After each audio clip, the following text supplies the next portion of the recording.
जय श्री कृष्ण भाइयों और बहनों, आपकी अपनी चैनल पूजा अर्चना सरोज गोयल में आपका बहुत बहुत स्वागत है।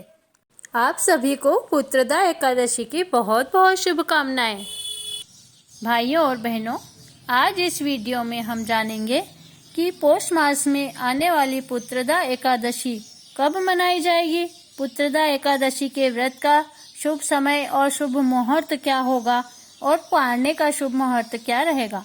पुत्रदा एकादशी के व्रत के नियम, पूजा विधि और संतान प्राप्ति के उपाय भी जानेंगे। तो चलिए वीडियो शुरू करते हैं।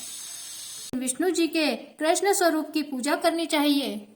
सबसे पहले मैं आपको एकादशी व्रत के नियमों के बारे में बताती हूँ।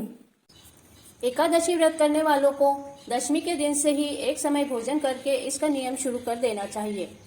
11 के दिन सुबह सुबह ब्रह्म मुहूर्त में उठकर अपने नित्य कर्म से निवृत्त होकर भगवान श्री हरि नारायण को दुग्ध अभिषेक करना चाहिए। इसके पश्चात उन्हें शुद्ध जल और पंचामृत से भी स्नान करवाएं। इस दिन भगवान को पीले वस्त्र पहनाएं। इस दिन भगवान का सुगंधित चंदन से श्रृंगार करना चाहिए। एकादशी के दिन भगवान विष्णु को तुलसी की माला पहनाना चाहिए। इससे भगवान विष्णु बहुत प्रसन्न होते हैं। एकादशी के दिन भगवान विष्णु को पीले फूलों की माला पहनाना चाहिए। पीले फूल भगवान विष्णु को बहुत अधिक पसंद है। भगवान विष्णु को पीली मिठाई का भोग लगाना चाहिए। एकादशी के दिन भगवान विष्णु को मखाने की पीली खीर का भोग लगाना चाहिए। और इस दिन ओम नमो भगवते वासुदेवाय का भी दिन भर मन ही मन जाप करते रहना चाहिए।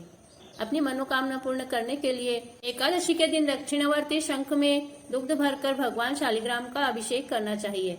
इससे दुर्भाग्य दूर होकर सौभाग्य की प्राप्ति होती है। इस दिन आंवले के पेड़ की भी पूजा करना चाहिए। आंवले के पेड़ में कुबेर और माँ लक्ष्मी का निवास होता है। धन की कामना से पूजा करने वालों को आंवले के पेड़ की और माँ लक्ष्मी की पूजा करना चाहिए। इससे सभी की मनोकामना पूर्ण होती है। फिर धूप, दीप और कपूर से भगवान की आरती करके भगवान का हवन भी करना चाहिए। इस दिन जितना हो सके दान पुण्य करना चाहिए और एक समय फलाहार करके इस व्रत को करना चाहिए। दूसरे दिन स्वच्छ स्नान करके भगवान की पूजा करके शुभ मुहूर्त में पारण करें और किसी विद्वान ब्राह्मणों को भोजन कराकर दक्षिणा देवे। इस तरह अपने 11 के व्रत को पूर्ण करें। एकादशी के दिन चावल का सेवन बिल्कुल भी नहीं करना चाहिए। इस व्रत के दिन तामसिक भोजन का बिल्कुल त्याग कर देना चाहिए। मांस, मदिरा, लहसुन, प्याज का सेवन बिल्कुल भी नहीं करना चाहिए।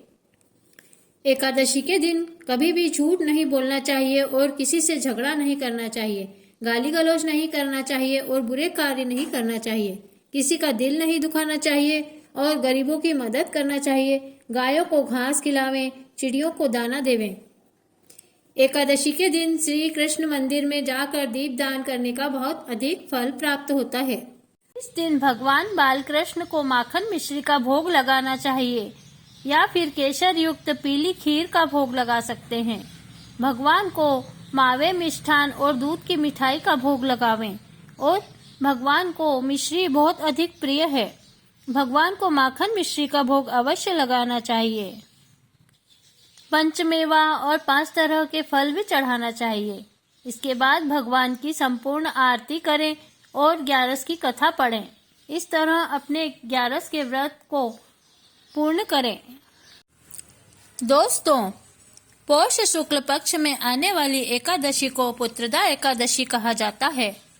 वैसे तो साल भर में 24 एकादशियां आती है और जिस साल अधिक मास आता है उस साल 26 एकादशी होती है। सभी एकादशियों का अपना अपना अलग अलग महत्व और फल प्राप्त होता है। दोस्तों, हिंदू पंचांग के अनुसार पुत्रदा एकादशी बहुत ही पावन और फलकारी एकादशी मानी गई है। दोस्तों, जिन व्यक्तियों को संतान नहीं है उन्हें इस दिन एकादशी का व्रत करके भगवान श्री हरि नारायण के बाल कृष्ण स्वरूप की पूजा अर्चना करना चाहिए और व्रत करना चाहिए। पुत्रदा एकादशी के दिन अपनी संतान की सलामती और रक्षा के लिए भी व्रत करना चाहिए। भगवान श्री कृष्ण अवश्य मनोकामना पूर्ण करते हैं। इस व्रत को रखने से संतान संबंधी हर समस्या का निवारण हो जाता है। जिन्हें संतान नहीं हो रही है तो इस व्रत को करना चाहिए, अवश्य संतान प्राप्त होती है। दोस्तों, सुदर्शन चक्रधारी विष्णु जी की पूजा करने से संतान दीर्घायु होती है और संतान की तरक्की होती है। अब मैं आपको पुत्रदा एकादशी की पूजा विधि और व्रत के नियम बता रही हूँ। पुत्रदा एकादशी के एक दिन पहले इसका व्रत दशमी से ही शुरू कर देना चाहिए। दशमी के दिन सात्विक भोजन करके सूर्यास्त के बाद कुछ भी नहीं खाना चाहिए। दूसरे दिन एकादशी के दिन ब्रह्म मुहूर्त में उठकर अपने नहाने के जल में आंवले का रस और तिल डालकर स्नान करें और स्वच्छ धुले हुए वस्त्र धारण करें। अपने घर के मंदिर की सफाई करें और सबसे पहले एकादशी व्रत का संकल्प अपने मन में लेवें। मंदिर की सफाई करके एक पटिये पर भगवान विष्णु के बालकृष्ण स्वरूप की मूर्ति या फोटो स्थापित करें। सर्वप्रथम सूर्यदेव को अर्घ्य देकर फिर पूजा की तैयारी करके बालकृष्ण जी का शुद्ध गंगा जल से स्नान करावें। फिर दुग्ध अभिषेक करें। पंचामृत से नहलाकर शुद्ध जल से स्नान करवाना चाहिए। उसके बाद भगवान बालकृष्ण को नई पीली पोशाक पहनाएं, चंदन का तिलक लगाएं और धूप दीप दिखावें, भोग लगावें और आरती करके भगवान की 11 की कथा अवश्य पढ़ें। और फिर जो आपने पूजा की है उसका संकल्प करके 11 व्रत का संकल्प लेकर व्रत धारण करें। एकादशी का व्रत आप 2 तरह से कर सकते हैं, एक तो निर्जल रहकर और दूसरा फलाहार लेकर। इस दिन भगवान बालकृष्ण को माखन मिश्री का भोग लगाना चाहिए या फिर केसर युक्त पीली खीर का भोग लगा सकते हैं।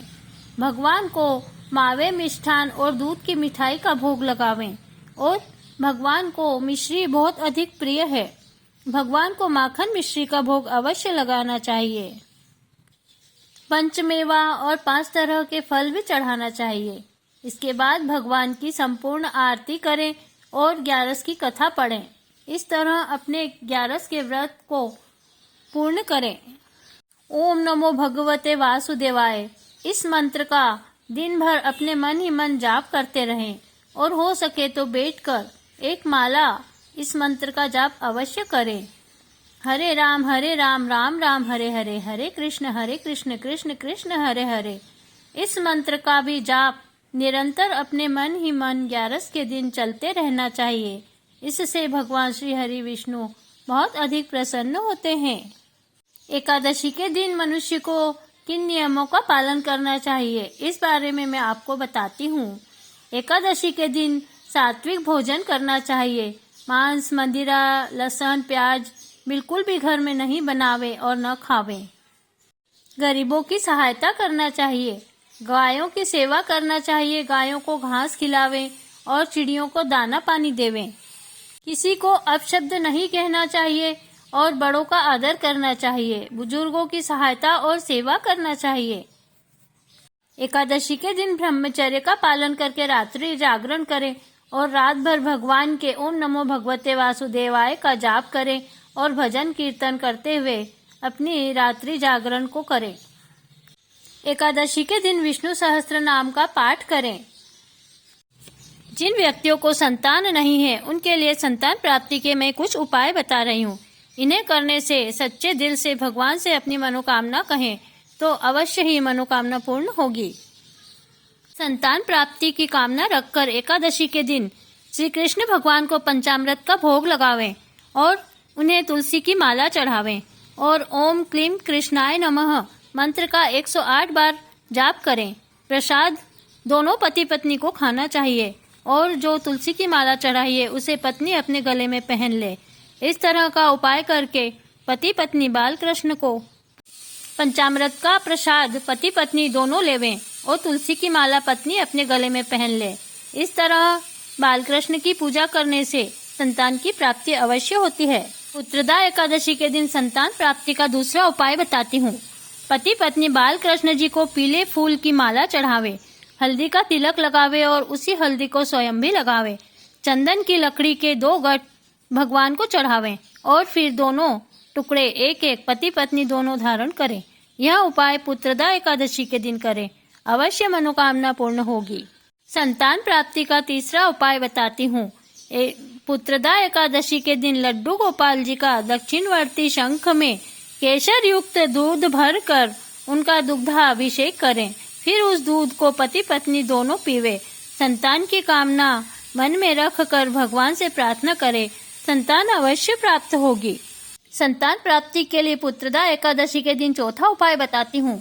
लड्डू गोपाल जी को केसर युक्त पीली खीर और पीली मिठाई का भोग लगावें और संतान की कामना मन में रखकर प्रसाद चढ़ावें। फिर वह प्रसाद पति पत्नी दोनों ही ग्रहण करें।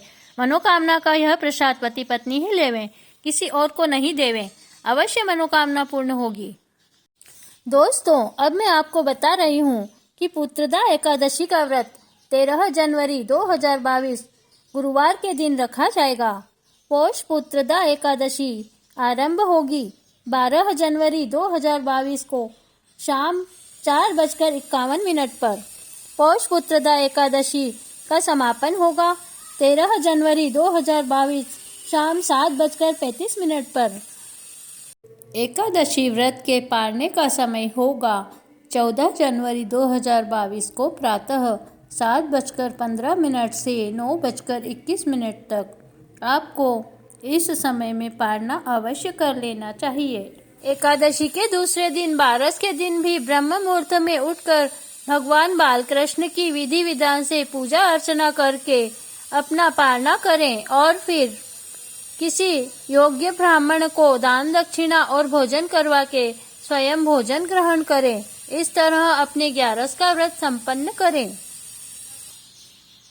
दोस्तों, अब मैं आपको बता दूं कि पुत्रदा एकादशी के दिन भगवान को क्या खास चीज का प्रसाद चढ़ाया जाता है और इस दिन भगवान के किस नाम का जाप करना चाहिए और इसका व्रत करने से मनुष्य को किस योनि से छुटकारा मिलता है। है पौष मास के शुक्ल पक्ष की पुत्रदा एकादशी। इस दिन भगवान श्री हरि नारायण की धूप दीप नैवेद्य से पूजा की जाती है और इस दिन चक्रधारिये नमः का जाप करना चाहिए। इस दिन चांदी की छाछ का भगवान को भोग लगाया जाता है और उसी का प्रसाद लिया जाता है। चांदी की छाछ यानी कि चांदी के बर्तन में दूध का दही जमाया जाता है और उस दही से छाछ बनाकर उसी का भोग लगाएं और उसी छाछ का दान भी करें और उसका शाम को 1 चम्मच छाछ का प्रसाद लेवें। अगर ऐसी गाय जिसने नया नया बछड़ा दिया हो तो उस गाय के दूध का ही दही जमाना श्रेष्ठ है। नहीं अगर मिले तो आप नॉर्मल दूध का चांदी के बर्तन में दही जमाएं। इस दिन व्रत करने वालों को बिल्ली की योनि से छुटकारा मिल जाता है। दोस्तों, मुझे आशा है कि आपको मेरा यह वीडियो बहुत अच्छा लगा होगा। कृपया आप मेरे चैनल को अवश्य सब्सक्राइब कीजिए। वीडियो अंत तक देखने के लिए आपका बहुत बहुत धन्यवाद। जय श्री कृष्णा।